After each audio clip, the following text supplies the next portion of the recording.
Shalom. Renungan kali ini berjudul Efek Kemenangan Firman Allah oleh Evangelis Lokamanya Prawiro. Kemungkinan tidak ada orang di Perjanjian Lama yang memiliki visi lebih jelas mengenai otoritas dan kuasa firman Allah daripada pemazmur Daud. Sebagai awal subjek, kemenangan atas dosa dan iblis, kita kembali ke kata-kata Daud. Dalam hatiku aku menyimpan janjimu, supaya aku jangan berdosa terhadap engkau. Mazmur 119 ayat 11. Terjemahan kata Ibrani menyimpan di sini berarti menyimpan kekayaan atau harta benda. Daud tidak bermaksud menyimpan firman Allah sehingga keberadaannya tidak bisa dideteksi. Ia menyimpan firman Allah di tempat yang paling aman, sebagai cadangan kekayaan yang paling ia hargai, agar bisa ia gunakan jika dibutuhkan. Dalam Mazmur 17 ayat 4, Daud mengekspresikan lagi kuasa menyimpan firman Allah.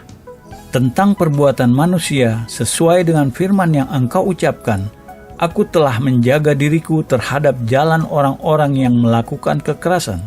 Di sini kita mendapat pengarahan mengenai partisipasi kita dalam perbuatan manusia, aktivitas dan interaksi sosial. Beberapa dari aktivitas ini aman, berfaedah, bajik, dapat diterima Allah, sedangkan lainnya berbahaya bagi jiwa kita dan mengandung jebakan-jebakan tersembunyi orang-orang yang melakukan kekerasan. Dalam bahasa Inggris, destroyer, salah satu nama untuk iblis menurut kitab suci. Bagaimana kita membedakan antara mereka yang aman dan bajik dan mereka yang berbahaya secara spiritual? Bagaimana kita membedakan antara mereka yang aman dan bajik dan mereka yang berbahaya secara spiritual? Jawabannya adalah dengan mengaplikasikan firman Allah. Sering seseorang mendengar pertanyaan seperti, apakah orang Kristen boleh merokok, minum alkohol, berjudi, dan lain sebagainya? Jawaban untuk semua pertanyaan ini harus diputuskan bukan berdasarkan apa yang diterima norma atau praktik sosial, bukan berdasarkan tradisi gereja, melainkan berdasarkan aplikasi firman Allah. Jika engkau makan, atau jika engkau minum, atau jika engkau melakukan sesuatu yang lain, lakukanlah semuanya itu untuk kemuliaan Allah. 1 Korintus 10 ayat 31. Dan segala sesuatu yang kamu lakukan dengan perkataan atau perbuatan, lakukanlah semuanya itu dalam nama Tuhan Yesus, sambil mengucap syukur oleh Dia kepada Allah, Bapa kita. Kolose 3 ayat 17. Dua nas kitab suci ini mengandung dua prinsip besar yang memutuskan dan mengarahkan semua yang kita lakukan sebagai orang Kristen. Pertama, kita harus melakukan segala sesuatu untuk kemuliaan Allah. Kedua, kita harus melakukan segala sesuatu dalam nama Tuhan Yesus, mengucap syukur kepada Allah melaluinya. Karenanya, apapun yang bisa kita lakukan untuk kemuliaan Allah dan dalam nama Tuhan Yesus adalah baik dan dapat diterima. Apapun yang kita tidak bisa lakukan untuk memuliakan Allah dan dalam nama Tuhan Yesus adalah salah dan berbahaya. Riset medis memberi pencerahan satu cara pasti di mana banyak orang Kristen, seperti pemazmur Daud, sudah dilindungi dari jalan orang-orang yang melakukan kekerasan, destroyer atau iblis, dengan mengaplikasikan firman Allah.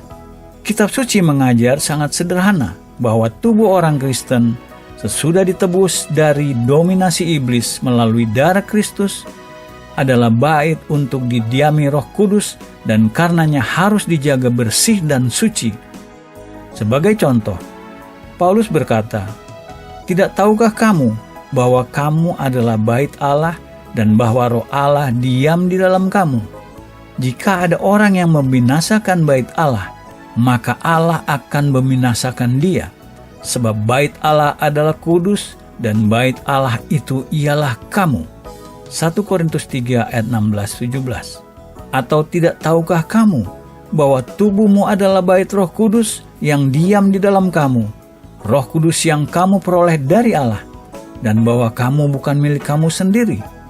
sebab kamu telah dibeli dan harganya telah lunas dibayar. Karena itu, muliakanlah Allah dengan tubuhmu. 1 Korintus 6 ayat 19-20. Karena inilah kehendak Allah, pengudusanmu, yaitu supaya kamu menjauhi percabulan, supaya kamu masing-masing mengambil seorang perempuan menjadi istrimu sendiri, dan hidup di dalam pengudusan dan penghormatan. 1 Tesalonika 4 ayat 3 dan 4. Tentang perbuatan manusia, sesuai dengan firman yang engkau ucapkan, aku telah menjaga diriku terhadap jalan orang-orang yang melakukan kekerasan. Mazmur 17 ayat 4. Firman Allah, jika diaplikasikan dengan cara ini, bukan saja memberi kemenangan atas dosa, juga kuasa ilahi untuk memberi kemenangan atas iblis. Rasul Paulus memerintahkan, terimalah ketopong keselamatan dan pedang roh, yaitu firman Allah. Efesus 6 ayat 17. Firman Allah adalah senjata yang sangat dibutuhkan, yang harus ada, tidak boleh tidak dalam peperangan Kristen. Semua perlengkapan lain senjata Kristen dalam Efesus 6, berikat pinggangkan kebenaran, berbaju sirahkan keadilan, kakimu berkasutkan kerelaan untuk memberitakan Injil damai sejahtera, perisai iman, ketopong keselamatan, ditujukan untuk pertahanan. Satu-satunya senjata untuk menyerang adalah pedang roh, firman Allah. Tanpa pengetahuan firman Allah yang lengkap dan mengaplikasikannya, seorang Kristen tidak memiliki senjata penyerang. Tidak ada senjata yang dapat ia gunakan untuk menyerang iblis, kuasa kegelapan, dan membuat mereka mundur.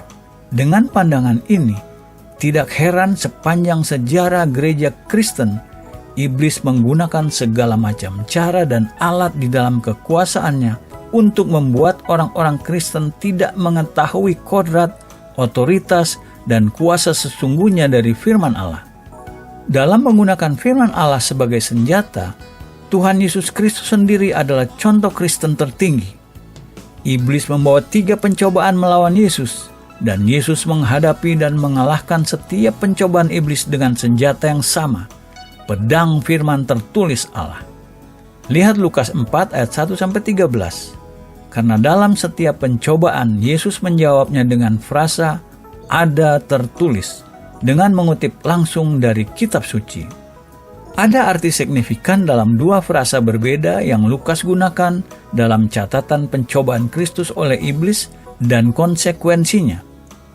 Dalam Lukas 4 ayat 1, ia berkata, Yesus yang penuh dengan Roh Kudus, dibawa oleh Roh Kudus ke padang gurun. Namun di akhir pencobaan, dalam Lukas 4 ayat 14, kita membaca, dalam kuasa roh kembalilah Yesus ke Galilea. Sebelum dia berhadapan dengan iblis, Yesus sudah dipenuhi dengan Roh Kudus. Namun baru setelah Yesus berhadapan dan mengalahkan iblis dengan pedang firman Allah, dia bisa memulai pelayanannya yang ditetapkan Allah dalam kuasa roh. Ada perbedaan. Karenanya, antara dipenuhi dengan roh dan bisa melayani dalam kuasa roh. Yesus baru masuk ke dalam kuasa roh setelah dia terlebih dahulu menggunakan pedang firman Allah, mengalahkan usaha iblis membelokkannya dari menggunakan pelayanannya yang dipenuhi kuasa rohnya. Ini pelajaran yang harus dipelajari oleh orang-orang Kristen hari ini. Banyak orang Kristen yang sudah mengalami kepenuhan Roh Kudus Alkitabiah tidak pernah melayani Allah dalam kuasa roh. Alasannya karena mereka gagal mengikuti contoh Kristus. Mereka belum pernah belajar mengayun pedang firman Allah begitu rupa mengalahkan iblis dan perlawanannya agar bisa melakukan pelayanan yang Allah sebenarnya sudah penuhi mereka dengan Roh Kudus. Tidak ada orang yang memiliki kebutuhan lebih besar dan lebih mendesak untuk mempelajari firman Allah daripada orang Kristen yang baru saja dipenuhi dengan Roh Kudus. Namun demikian, sedihnya orang Kristen sering berpikir dipenuhi dengan Roh sebagai pengganti kerajinan belajar dan mengaplikasikan firman Allah. Padahal realitanya kebalikannya yang benar. Tidak ada perlengkapan lain dalam persenjataan prajurit bisa menjadi pengganti pedangnya. Dan bagaimanapun lengkapnya ia dipersenjatai di semua titik-titik lain, seorang prajurit tanpa pedangnya berada dalam bahaya besar. Begitu pula dengan orang Kristen. Tidak ada peralatan spiritual atau pengalaman pengganti pengetahuan lengkap firman Allah, dan bagaimanapun lengkapnya ia diperlengkapi dalam semua hal, orang Kristen tanpa pedang firman Allah selalu berada dalam bahaya besar. Orang-orang Kristen awal zaman rasul-rasul atau apostolik, walaupun sederhana dan tidak berpendidikan, mengikuti contoh Tuhan mereka dalam mempelajari pengetahuan dan menggunakan firman Allah sebagai senjata penyerang dalam konflik spiritual yang mereka alami karena iman mereka dalam Kristus. Sebagai contoh, Rasul Yohanes yang sudah dewasa rohaninya menulis kepada orang-orang Kristen muda yang tumbuh di bawah bimbingannya, "Aku menulis kepada kamu, hai orang-orang muda, karena kamu kuat dan firman Allah diam di dalam kamu, dan kamu telah mengalahkan yang jahat." 1 Yohanes 2 ayat 14. Yohanes membuat 3 pernyataan mengenai orang-orang muda ini. Pertama, mereka kuat. Kedua, firman Allah ada di dalam mereka. Ketiga, mereka mengalahkan yang jahat atau iblis. Bagian kedua dari 3 pernyataan ini berhubungan dengan yang pertama dan yang ketiga. Alasan kenapa orang-orang Kristen muda ini kuat dan mampu mengalahkan iblis adalah karena mereka memiliki firman Allah di dalam diri mereka. Firman Allah di dalam mereka memberi kekuatan spiritual. Kita perlu bertanya pada diri kita, berapa banyak orang-orang muda Kristen dalam gereja kita hari ini yang kuat dan sudah mengalahkan iblis? Jika kita tidak melihat banyak orang-orang muda hari ini yang memanifestasi kekuatan spiritual dan kemenangan seperti ini, alasannya bukan karena keraguan. Sederhana saja, sebab tidak ada firman Allah di dalam diri mereka. Satu-satunya sumber kekuatan dan kemenangan adalah pengetahuan firman Allah yang lengkap. Orang-orang Kristen muda yang tidak memiliki firman Allah lengkap dalam diri mereka tidak pernah bisa benar-benar kuat dan memiliki pengalaman kemenangan. Hari ini kita berada dalam bahaya besar meremehkan kapasitas spiritual orang-orang muda dan memperlakukan mereka dengan sikap kekanak-kanakan. Bahkan hari ini ada kecenderungan menciptakan dalam orang-orang muda kesan bahwa Allah menyediakan bagi mereka kekristenan dengan tuntutan lebih ringan dan standar lebih rendah daripada yang diberlakukan pada orang-orang dewasa. Sehubungan dengan ini, Salomo membuat pernyataan yang sangat relevan dan mempenetrasi. Karena kemudaan dan fajar hidup adalah kesia-siaan. Pengkhotbah 11 ayat 10. Dengan kata lain, masa kanak-kanak dan masa muda hanya sekejap. Penampilan di luar tidak bisa merubah realitas spiritual jiwa. Realitas spiritual sebagai fondasi kekristenan tidak bisa ditentukan oleh perbedaan umur atau gender. Kekristenan didasari atas kualitas seperti pertobatan, iman, ketaatan, pengorbanan, penyembahan. Kualitas ini berlaku sama untuk laki-laki dan perempuan dewasa, maupun untuk anak-anak laki-laki dan anak-anak perempuan. Salah satu cara memenuhi kebutuhan ajaran kitab suci yang lengkap bagi orang-orang muda Kristen adalah dengan mengirim mereka ke sekolah Alkitab atau sekolah tinggi teologi. Namun, usul solusi ini bisa diterima hanya dengan 2 kualifikasi. Pertama, harus diakui ada tendensi meningkat pada saat ini, bahkan di antara sekolah evangelikal atau sekolah Injil sepenuh, memberi waktu lebih sedikit untuk studi Alkitab dan lebih banyak untuk studi-studi sekular lainnya. Paulus memperingatkan orang-orang di Kolose, hati-hatilah supaya jangan ada yang menawan kamu dengan filsafatnya yang kosong dan palsu menurut ajaran turun-temurun dan roh-roh dunia, tetapi tidak menurut Kristus. Kolose 2 ayat 8. Paulus juga memperingatkan Timotius, "Hai Timotius, peliharalah apa yang telah dipercayakan kepadamu. Hindarilah omongan yang kosong dan yang tidak suci, dan pertentangan-pertentangan yang berasal dari apa yang disebut pengetahuan. Karena ada beberapa orang yang mengajarkannya dan dengan demikian telah menyimpang dari iman." 1 Timotius 6 ayat 20-21. Peringatan-peringatan ini perlu diulang hari ini. Dalam banyak kasus, dimungkinkan untuk seorang muda menyelesaikan studi di sekolah tinggi teologi modern dan selesai dengan cukup pengetahuan ajaran-ajaran Alkitab dan bagaimana mengaplikasikannya secara praktikal.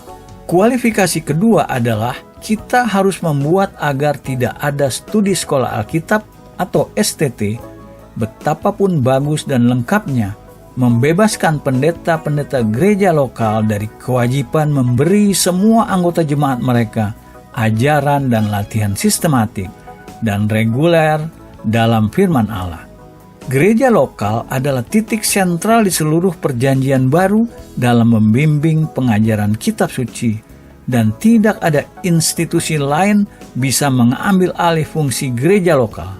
Para rasul dan orang-orang Kristen perjanjian baru tidak memiliki institusi lain untuk memberi bimbingan pengajaran kitab suci kecuali gereja lokal.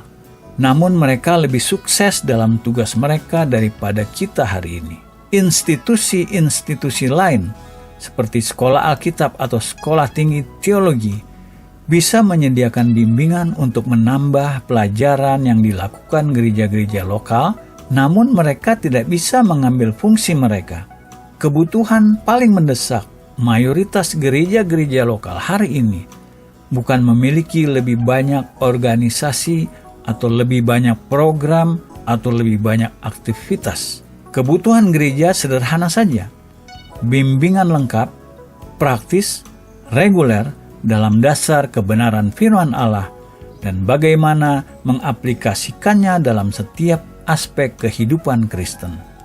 Hanya melalui cara-cara ini seluruh gereja Kristus bisa bangkit dalam kekuatan, memberdayakan dalam nama Kristus kemenangan di Kalvari, dan menyelesaikan tugas yang dikomitmenkan padanya oleh Tuhan dan Tuannya. Ini sesuai dengan gambaran dalam Wahyu mengenai gereja berkemenangan pada akhir zaman. Dan mereka, orang-orang Kristen, mengalahkan dia, iblis, oleh darah anak domba dan oleh perkataan kesaksian mereka. Wahyu 12 ayat 11. Di sini diungkapkan 3 elemen kemenangan: darah, firman, kesaksian kita. Darah adalah materi karya Kristus di kayu salib yang memberi kita berkat, kuasa, dan kemenangan. Melalui firman, kita tahu dan mengerti bahwa darah Kristus sudah membeli kita. Ketiga, melalui kesaksian, menyampaikan apa yang firman ungkapkan mengenai darah, menjadikan kemenangan Kristus atas iblis nyata dan memiliki efek dalam pengalaman kehidupan pribadi kita. Sementara kita mempelajari program ilahi kemenangan atas iblis ini, kita melihat sekali lagi bahwa firman menempati posisi sentral. Tanpa pengetahuan yang benar mengenai firman, kita tidak bisa mengerti kebenaran dan kuasa darah Kristus. Dan maka kesaksian kita sebagai orang Kristen kekurangan keyakinan dan otoritas yang nyata. Seluruh program Allah bagi umatnya berpusat di sekitar pengetahuan akan firman-Nya dan kemampuan mengaplikasikannya. Tanpa pengetahuan ini, gereja hari ini berada dalam kondisi sama seperti Israel pada zaman Hosea, di mana Tuhan mendeklarasikan, "Umatku binasa karena tidak mengenal Allah.